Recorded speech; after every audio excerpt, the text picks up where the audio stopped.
Well, this makes me feel like I'm in a dark room talking about government espionage or something.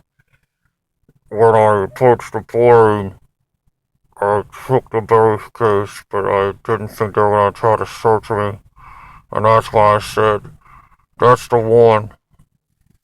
Oh my gosh. Yeah. So, still here in Los Angeles, almost 5 months. Sorry you can't see my face, but it's like the middle of night time here. This is what we do at the end of the day. Just come to McDonald's, chill out. About 3 hours or so. Play on the internet, look up jobs, whatever. It's just a nice little base, and McDonald's people are cool with us and everything. Regretfully, we have not made as many leaps and bounds that we thought we should have. I mean, there was a couple opportunities that I even messed up or whatever. I mean, I had this job there for a couple of days, and I was just like, I can't do this no more. I've done it so many times in my life. It's like, okay, just do what you got to do to keep afloat. And I guess in some people's eyes, it's like do whatever you got to do, even cannibalism. And it's like, no, I'm not doing that no more. I the funny thing about being homeless is it gives you the most freedom in the world to do whatever you want. I'm serious. Like tomorrow, if I just wanted to go do background acting or something like that, I could go apply for that, and I could make my whole week about just doing that. If I wanted to go freaking pick up cans, I could make my whole life about that. If if I want to look up online ideas and learn how to sell stuff down in Venice Beach or something like that, I could do that. I mean, it just gives you a whole freaking world of possibilities that, if you're in a regular situation, you just don't even think about. You're just like, oh, I got to get the regular job that's going to be the most secure route to, happiness and freedom and all that. But not necessarily true. You got to really be on both sides to really see everything. And I don't think there's any way to explain how good and bad a thing this is. So I can say that at least we're trying to get Greg into his media outlet that he wants to be into. He wants to get into voice acting, and we just contacted people today. And they said he has to set up a demo reel and try to do that and all. I said I'll probably follow suit and stuff like that. It's just that I'm still not that damn confident about my music. I could sing like a million songs and never be confident about my voice or anything, but it's just one of those things where I wasn't never meant to be a singer anyway, and I'll always know this. But when there's nobody to sing the songs, who the freaking hell steps up? I mean, there's all kinds of other routes, like trying to write stuff, and I mean, I've just loved to do it all.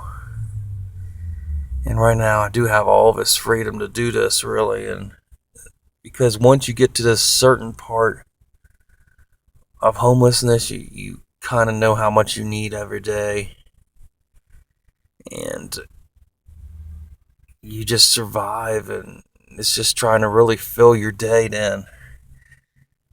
I mean, I can't never just sleep in. My body's just too old, and it's like, you know what?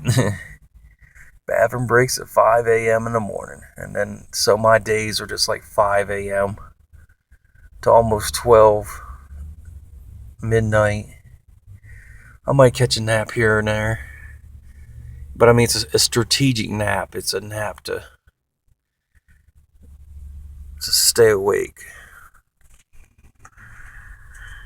So, 43 years old, moved out to Los Angeles, trying to really figure out what to really still do it myself, because you're supposed to know when you're 20 and you're 30 and all that mess. I don't think that's the truth. I think it's everybody has their own path, and everybody finds that, what they wanted is what they really wanted, or they find out they go down that path a little bit and they're like, nah, I thought it was something cool, but no. So I'm just going to keep on getting up every day, singing on Small, and try to make some songs and hopefully some videos. We have not made a video here at all, Greg and me. It's just, and we got all this time. And that's one thing about these kind of periods of time is you'll look back on it and you'll be like, man, it felt like a whole year, but it was only a matter of months. And then you're like, oh, I should have used that time so much more wisely. So,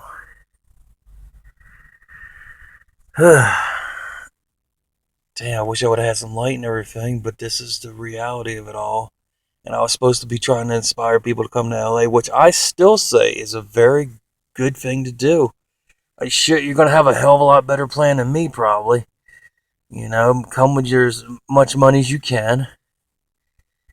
And just know that if you run out of your money, you're going to be living in your car on the street. And unless you happen to make some friends or something, but even that's a little bit more risky than sleeping in the car yourself. You probably sleeping on the street for about 5 or 6 hours a night. From my part, it's pretty peaceful. Just a bunch of daggone Fast and Furious cars, so you make me mad as hell. But I always get a good night's rest and everything. It's just trying to dodge that sun every day. That sun is hot as hell. I don't know what it is about this California sun, but it could be 60 degrees, and if that sun is turned up on you, if you feel like the freaking chicken wing under a damn hot light. Good grief, you can't escape it. No shade. So, yeah, unless you really like being outside and everything, try to look for an indoor job or something. Try to look for indoor places in general so you can't see my gnarly hair. That's one thing dark's cool for.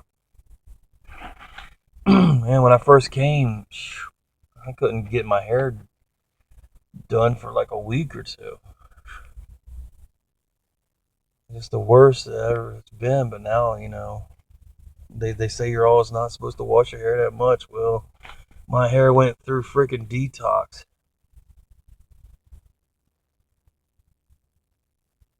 So yeah, like I said, I'm not going to tell anybody not to come. I still think it's a great decision. It's just, you have to be ready for the best and the worst of times.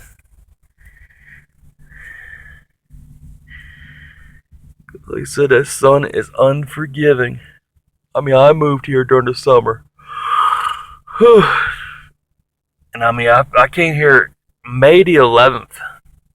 I showed up May 11th, and I've only seen rain 2 or 3 times that might have lasted for like 1 or 2 minutes.